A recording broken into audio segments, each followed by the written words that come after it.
আসসালামু আলাইকুম রহমতুল্লাহি বারকাতুহ।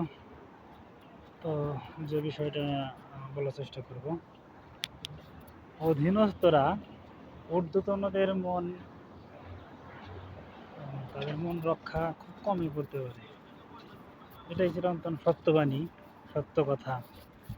মানে যারা অধীনস্থ তারা যতই চেষ্টা করুক, কিন্তু সে চেষ্টা করে তার ঊর্ধ্বতন তার মনকে সহজে খুশি করতে পারবে না।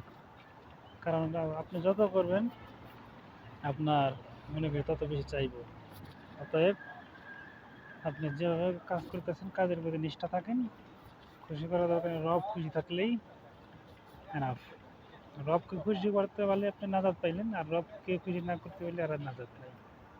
অতএব রবের দিকে ফিরে আসুন, রবের উপরে তাওয়াক্কুল করুন। আসসালামু আলাইকুম।